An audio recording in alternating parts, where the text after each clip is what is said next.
ओम श्री विष्णवे नमः।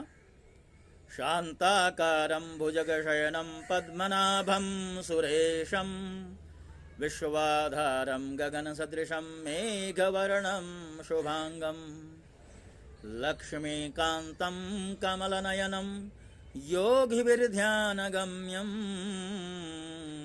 वन्दे विष्णुं भवभयहरं सर्वलोकैकनाथं। श्री विष्णवे नमः। नमो नारायण भक्तों, श्री विष्णु पुराण के प्रथम अंश का 13वां अध्याय आपके समक्ष प्रस्तुत करने जा रहा हूं। इस अध्याय में राजा वेन और पृथु का चरित्र दिया गया है।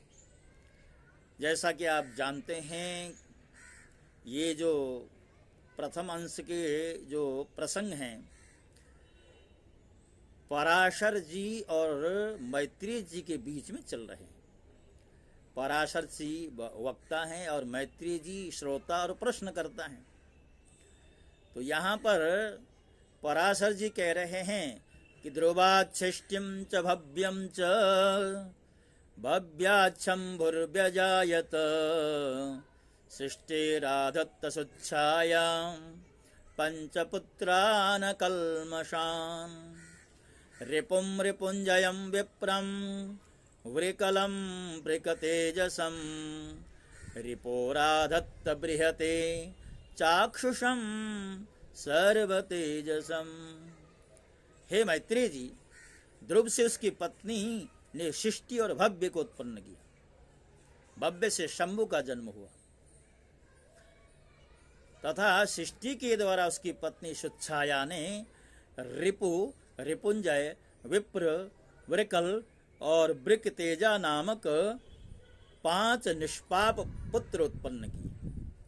उनमें से रिपु के द्वारा बृहति के गर्भ से महातेजस्वी चाक्षुष का जन्म हुआ।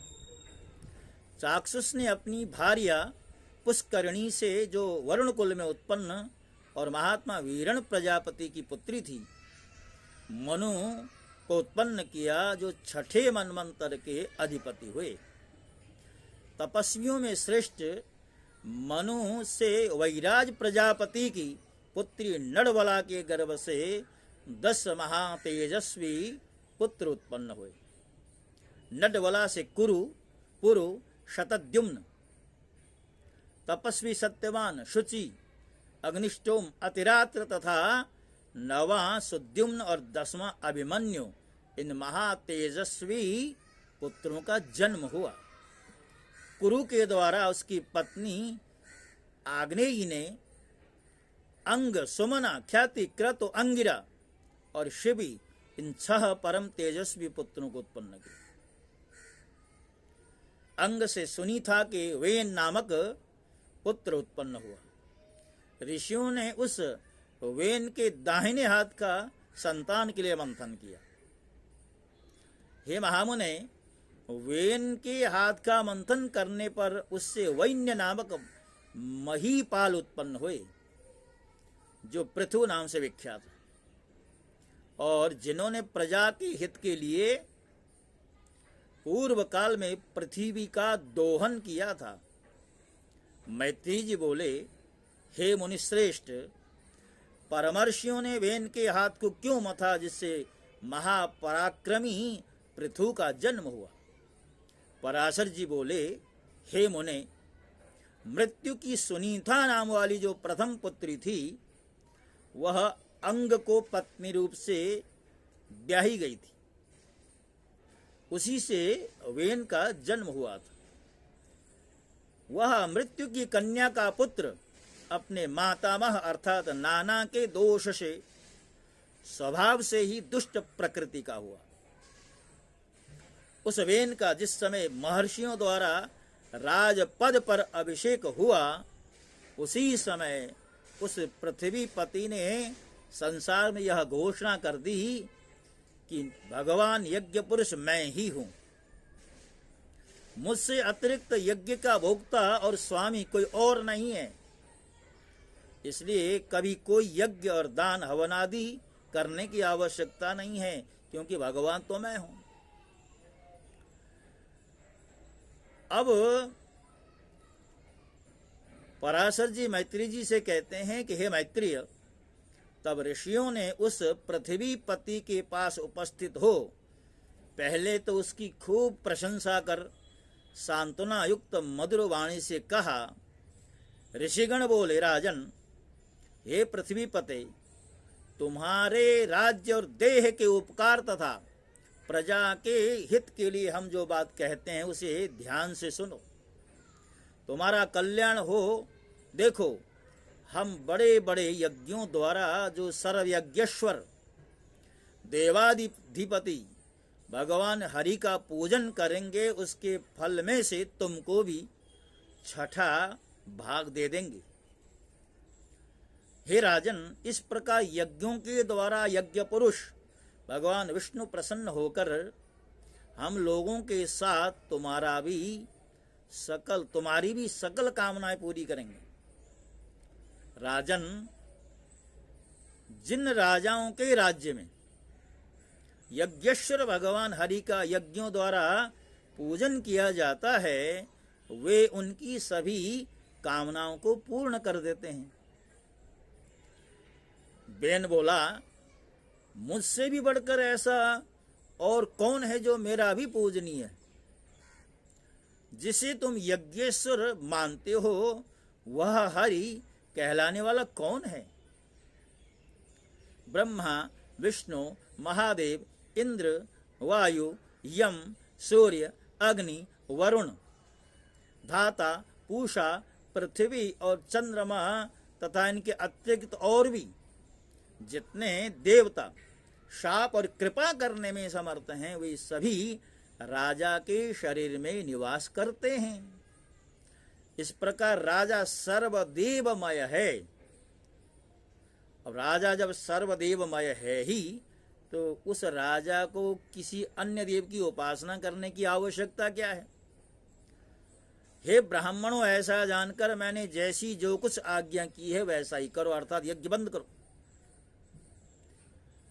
हे द्विजगण, स्त्री का परम धर्म जैसे अपने पति की सेवा करना ही माना गया है, वैसे ही आप लोगों का धर्म भी मेरी आज्ञा का पालन करना ही है। ऋषिगण बोले, महाराज, आप ऐसी आज्ञा दीजिए जिससे धर्म का क्षय न हो। देखिए, यह सारा जगत हवि अर्थात यज्ञ में हवन की हुई सामग्री का ही परिणाम है। पराशर जी बोले, महर्षियों के इस प्रकार बार बार समझाने और कहने सुनने पर भी जब वेन ने ऐसी आज्ञा नहीं दी, तो वे अत्यंत क्रुद्ध और अमर्षयुक्त होकर आपस में कहने लगे, इस पापी को मारो मारो। जो अनादि और अनंत यज्ञ पुरुष प्रभु विष्णु की निंदा करता है, वह अनाचारी किसी प्रकार पृथ्वीपति होने के योग्य तो है ही नहीं। ऐसा कह मुनि गणों ने भगवान की निंदा करने वाले, भगवान की निंदा आदि करने के कारण पहले से ही जो मरा हुआ है, अर्थात हमारे यहाँ बताया है, जो भगवान निंदक होता है यद्यपि सांसें अवश्य ले रहा होता है, किंतु वह पहले से मरा हुआ ऐसा समझना चाहिए। और ऋषियों ने जो कुशा होती है उसका अभिमंत्रित किया और उसी कुशा के प्रहार से वेन का वध कर दिया। तदनंतर उन मनुष्यों ने सब और बड़ी धूली उठती देखी। उसे देख कर उन्होंने अपने निकटवर्ती लोगों से पूछा, यह क्या हो रहा है? उन पुरुषों ने कहा, राष्ट्र के राजाहीन हो जाने से दीन दुखिया लोगों ने चोर बनकर दूसरों का धन लूटना आरंभ कर दिया है। हे मुनिवरों, उन तीव्र वेग वाले परधनहारी चोरों के उत्पात से ही बड़ी भारी धूल उड़ रही है। तब उन सब मुनीश्वरों ने आपस में सलाह कर उस पुत्रहीन राजा की जंघा का पुत्र के लिए बंधन किया। उसकी जंघा को मथने पर उससे एक पुरुष उत्पन्न हुआ जो जले ठूंठ के समान काला, अत्यंत नाटा और छोटे मुख वाला था। उसने अति आतुर होकर उन सब ब्राह्मणों से कहा, मैं क्या करूं? उन्होंने कहा, निषीद, बैठ। अतः वह निषाद कहलाया। इसलिए हे मुनि शार्दुल, उससे उत्पन्न हुए लोग विंध्याचल निवासी पाप परायण निषादगण हुए। उस निषाद रूप द्वार से राजा वेन का संपूर्ण पाप निकल गया। अतः निषादगण वेन के पापों का नाश करने वाले हुए। फिर उन ब्राह्मणों ने उसके दाएं हाथ का मंथन किया। उसका मंथन करने से परम प्रतापी वेन सुवन पृथु प्रकट हुए, जो अपने शरीर से प्रज्वलित अग्नि के समान देदीप्यमान थे। इसी समय आजगव नामक आद्य सर्वप्रथम धनुष और दिव्य बाण तथा कवच आकाश से गिरे। उनके उत्पन्न होने से सभी जीवों को अति आनंद हुआ और केवल सत्पुरुष के ही जन्म लेने से वेन भी स्वर्ग लोक को चला गया। इस प्रकार महात्मा पुत्र के कारण ही उसकी पुम अर्थात नरक से रक्षा हो गई, क्योंकि पुम नाम तो नरक का होता है और जिसके वंश में सतपुत्र की उत्पत्ति होती है उसके पितृगण पुम नाम के नरक से मुक्त हो जाया करते हैं, नरक से मुक्त हो जाते हैं। महाराज पृथु के अभिषेक के लिए सभी समुद्र और नदियां सब प्रकार के रत्न और जल लेकर उपस्थित हुए। उस समय आंगिरस देव गणों के सहित पितामह ब्रह्मा जी ने और समस्त स्थावर जंगम प्राणियों ने वहां आकर महाराज वैन्य अर्थात वेन पुत्र पृथु का राज्याभिषेक किया। उनके दाहिने हाथ में चक्र का चिन्ह देख कर उन्हें विष्णु का अंश जान पितामह ब्रह्मा जी को परम आनंद हुआ। यह श्री विष्णु भगवान के चक्र का चिन्ह सभी चक्रवर्ती राजाओं के हाथ में हुआ करता था। उनका प्रभाव कभी देवताओं से भी कुंठित नहीं होता। इस प्रकार महातेजस्वी और परम प्रतापी वेन पुत्र धर्म कुशल महानुभावों द्वारा विधिपूर्वक अति महान राजराजेश्वर पद पर अभिषिक्त किए गए। जिस प्रजा को पिता ने अपरक्त अर्थात अप्रसन्न किया था, उसी को उन्होंने अनुरंजित अर्थात प्रसन्न किया। इसलिए अनुरंजन करने से उनका नाम राजा हुआ। जब वे समुद्र में चलते थे तो जल बहने से रुक जाता था, पर्वत उन्हें मार्ग देते थे और उनकी ध्वजा कभी भंग नहीं होती थी, कभी झुकती नहीं थी। पृथ्वी बिना जोते बोए धान्य पकाने वाली थी, केवल चिंतन मात्र से अन्न सिद्ध हो जाया करता था। गौएं कामधेनु रूपा थी और पत्ते पत्ते में मधु भरा रहता था। राजा पृथु ने उत्पन्न होते ही पैतामह यज्ञ किया। उससे सोमाभिषव के दिन सूति अर्थात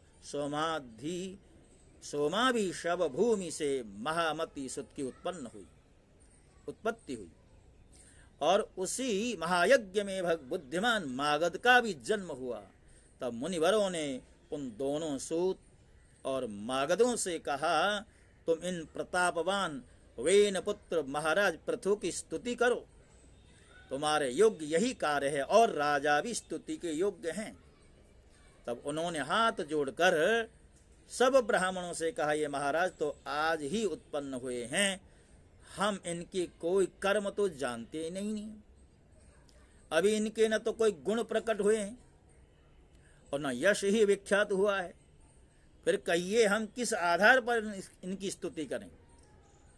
तो ऋषिगण कहते हैं, ये महाबली चक्रवर्ती महाराज भविष्य में जो जो कर्म करेंगे और इनके जो जो भावी गुण होंगे उन्हीं से तुम इनका स्तवन करो। पराशर जी बोले, यह सुनकर राजा को भी परम संतोष हुआ और उन्होंने सोचा, मनुष्य सद्गुणों के कारण ही प्रशंसा का पात्र होता है, अतः मुझको भी गुण उपार्जन करने चाहिए। इसलिए अब स्तुति के द्वारा ये जिन गुणों का वर्णन करेंगे मैं भी सावधानी पूर्वक वैसा ही करूंगा।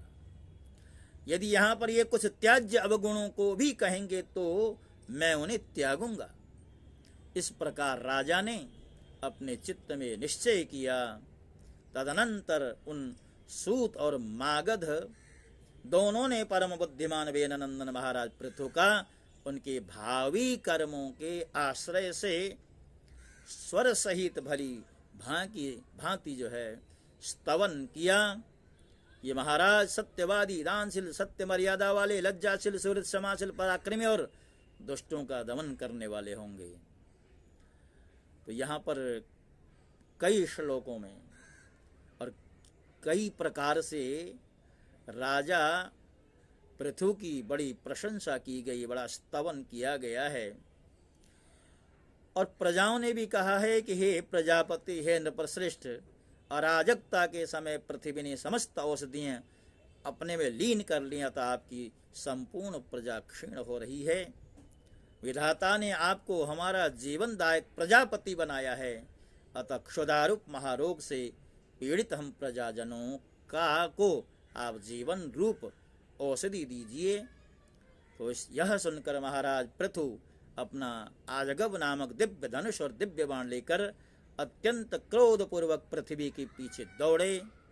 तब भय से व्याकुल हुई पृथ्वी गौ का रूप धारण कर भागी और ब्रह्मलोक आदि सभी लोकों में गई। समस्त भूतों को धारण करने वाली पृथ्वी जहाँ जहाँ भी गई वहीं वहीं उसने वेन पुत्र पृथु को अस्त्र संधान किए अपने पीछे आते देखा। तब उन प्रबल पराक्रमी महाराज पृथु से उनके बाण प्रहार से बचने की कामना से कांपती हुई पृथ्वी इस प्रकार बोली, हे राजेंद्र, क्या आपको स्त्रीवध का महापाप नहीं दिख पड़ता, जो मुझे मारने पर आप ऐसे उतारू हो रहे हैं? पृथु बोले, जहाँ एक अनर्थकारी को मार देने से बहुतों को सुख प्राप्त होता हो तो वह पुण्यप्रद है। पृथ्वी बोली, हे नृपश्रेष्ठ, यदि आप प्रजा के हित के लिए ही मुझे मारना चाहते हैं तो मेरे मर जाने पर आपकी प्रजा का आधार क्या होगा? पृथु ने कहा, ये वसुदे, अपनी आज्ञा का उल्लंघन करने वाले तुझे मारकर मैं अपने योग बल से ही इस प्रजा को धारण करूंगा। पराशर जी बोले, तब अत्यंत भयभीत कांपती हुई पृथ्वी ने उन पृथ्वीपति को पुनः प्रणाम करके कहा, हे राजन, यत्न पूर्वक आरंभ किए हुए सभी कार्य सिद्ध हो जाते हैं, अतः मैं भी आपको एक उपाय बताती हूँ, यदि आपकी इच्छा हो तो वैसा ही करें। हे नरनाथ, मैंने जिन समस्त औषधियों को पचा लिया है उन्हें यदि आपकी इच्छा हो तो दुग्ध रूप में से मैं दे सकती हूँ। तो भक्तों, यहाँ पर पृथ्वी का दोहन होगा और पृथ्वी से जिन्हें जिन वस्तु की आवश्यकता होगी उन वस्तुओं को प्राप्त करने का जो उपक्रम होगा वो अगली श्रृंखला में आपके समक्ष रखा जाएगा। तो ये अध्याय अन्य अध्यायों की अपेक्षा थोड़ा बड़ा है और इतना बड़ा जो कंटेंट है इसको YouTube में मोबाइल फ़ोन के माध्यम से अपलोड करना असहज होगा, इसलिए आज मैं इस प्रसंग को यहीं पर विश्राम देता हुआ आपसे विदा होता हूँ। ओम नमो नारायण।